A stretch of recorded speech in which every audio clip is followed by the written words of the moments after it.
স্বাধীনতার পর থেকেই বঙ্গ রাজনীতির অঙ্গ ব্রিগেড। রাজনীতির পেশি প্রদর্শনের মূল ঠিকানা ডান কিংবা বাম, সকলেই তাই বারবার ব্রিগেড চলোর ডাক দেয়। কিন্তু বিজেপির ব্রিগেডে যে ছবি দেখা গেল তা আগে কখনো দেখেননি বঙ্গবাসী।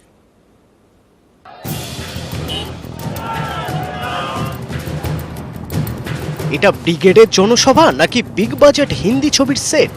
এক ঝলক দেখলে গুলিয়ে যায়, তবে গুলিয়ে যাওয়াটাই যে স্বাভাবিক, এমন ব্রিগেড আগে দেখেছে নাকি বাংলা? ব্রিগেড মানেই তাঁরা জানতেন ব্যানার, পোস্টার, পতাকা, ফেস্টুন, নেতা নেত্রীদের রাজনৈতিক ভাষণ আর লাখো লাখো কালো মাথার ভিড়।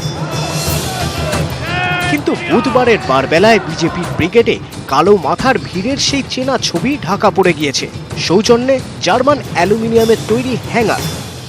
রাজনৈতিক লড়াইয়ে ব্রিগেড ময়দানেও এই ধরনের জার্মান হ্যাঙ্গার তৈরি করে চমক এনে দিয়েছে বিজেপি। ব্রিগেডের ইতিহাসে এই প্রথম জার্মান হ্যাঙ্গার টাঙিয়ে কোনো রাজনৈতিক দল সমাবেশ করল। হ্যাঙ্গার দিয়ে ঢাকা হয়েছে ব্রিগেডের প্রায় 25 লক্ষ বর্গফুট জায়গা। বিজেপি সূত্রে খবর, ব্রিগেড জুড়ে 9টি হ্যাঙ্গার টাঙাতেই গেরুয়া তহবিল থেকে বের করতে হয়েছে আনুমানিক 20 লক্ষ টাকা। হ্যাঙ্গারের মধ্যেও মাঠের বিভিন্ন প্রান্তে বসানো হয়েছিল অসংখ্য জায়ান্ট স্ক্রিন, সঙ্গে ব্রিগেড জুড়ে শয়ে শয়ে লাউড স্পিকার। যারা সবাই নরেন্দ্র মোদীকে দেখার জন্য এসে হাজির হয়েছিলেন, তাদের পক্ষে মাঠের একাধিক কোণে বসে সরাসরি মঞ্চে থাকা নরেন্দ্র মোদীকে দেখা সম্ভব ছিল না, আর তাদের সেই অসুবিধা অবশ্য মিটিয়ে দেওয়া হয়েছে এই জায়ান্ট স্ক্রিন দিয়ে। তৃণমূল নেত্রী মমতা বন্দ্যোপাধ্যায়ের অবশ্য দাবি, বাংলায় গেরুয়া শিবিরের সংগঠনের যা দশা তাতে ব্রিগেড ভরানো সম্ভব ছিল না, তাই জার্মান হ্যাঙ্গারের শরণাপন্ন বিজেপি। টাকার হ্যাঙ্গারে মিটিং করছে, আরে 19শে মে হয়ে গেলে ওই হ্যাঙ্গারের মধ্যেই ঢুকে যেতে হবে, লোকে তোমাদের আর ভারতবর্ষে রাজ করতে দেবে না। একই সুর প্রদেশ কংগ্রেসেরও। বড় লোকের তোষামদি করার জন্যই ওদের সরকার দরকার, কারণ এই হ্যাঙ্গার দিয়ে কলকাতার মানুষ কখনো দেখেনি। বিজেপির তরফে বলা হচ্ছে, গ্রীষ্মের তীব্র গরম থেকে কর্মী সমর্থকদের বাঁচাতে এমন অভিনব ব্যবস্থা। দিনের শেষে জার্মান হ্যাঙ্গার যে বড় চমক, সে বিষয়ে অবশ্য একমত ডান বাম সকলেই। নিউজ 18 বাংলা।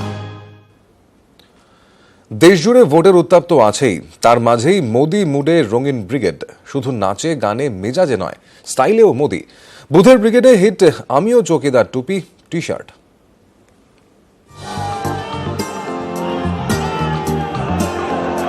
লোকসভা নির্বাচনের আগে মহানগরীতে প্রধানমন্ত্রীর সভা। সকাল থেকেই মোদি মুডে ব্রিগেড প্যারেড গ্রাউন্ড। পদ্ম পতাকা, মোদি মুখস্থ আছেই। ব্রিগেডে হিট আমিও চৌকিদার টুপি। নানা ধরনের চৌকিদার টুপিতে ছেয়ে যায় ব্রিগেড। মোদিজিকে চাক্ষুষ করতে সোমবার থেকেই কলকাতায় ঘাঁটি গেড়েছেন বিহারের বাসিন্দা বিন্তেশ্বর যাদব। সভা শুরুর অনেক আগেই হাজির ব্রিগেডে, গায়ে আমিও চৌকিদার লেখা টি শার্ট, মুখে मैं भी चौकीदार স্লোগান। मेरा दिल में मोदी है, इसलिए पहरा है, हम चौकीदार है। নয়া জেনারেশন আবার এই টি শার্টকেই বানিয়ে নিয়েছে নিজেদের মতো করে। গেরুয়া বা সাদা নয়, রং নীল। স্লোগান ইংরেজিতে নমো এগেইন। গত 5 বছরে যে রকম কাজ এই সরকারটা করেছে, এই গত 70 বছরে কাজ এটা হয়নি। যেরকম আমাদেরকে, আমাদের সব কেউকে নরেন্দ্র মোদীজি আমাদের মতন একটা ফিলিং নিয়ে এসেছেন কি আমরাও চৌকিদার। আমি পড়াশোনা করি, আমি MBBS ছাত্র ক্যালকাটা মেডিকেল কলেজে। আমি আগের দিন ডাক্তার হব, আমিও কিন্তু চৌকিদার।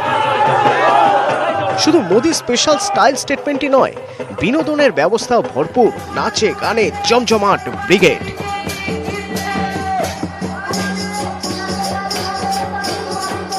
দল রং নির্বিশেষে ব্রিগেডে যে কোনো সভার দিকেই চোখ থাকে যাদের, সেই ব্যবসায়ীরাও পসরা সাজিয়ে হাজির। চাবির রিং, ব্রেসলেট থেকে ব্যাজ, সবেতেই নমো। তবে এই বাজারে হটকেক প্রধানমন্ত্রীর ফ্রেমে বাঁধানো ছবি। এবারের এই ব্রিগেডের জনসভায় তাহলে মোদির ছবি হটকেক। একদমই মোদি ছাড়া অন্য কোনো মানুষ কিছু বুঝছে না। মোদি মোদি মোদি, সবার মুখে মোদিরই নাম আছে। কেউ এলেন প্রধানমন্ত্রীর ভাষণ শুনতে, কেউ শুধুই এক ঝলক দেখতে, কারো আবার এই সুযোগেই হলো খানিক রোজগার। সব মিলে বুধের ব্রিগেড মোদি মুডে জমজমাট। ক্যামেরায় জয়দীপ দাস ও বিপুল ঘোষের সঙ্গে দেবপ্রিয় দত্ত মজুমদার ও বিশ্বজিৎ সাহা, নিউজ 18 বাংলা।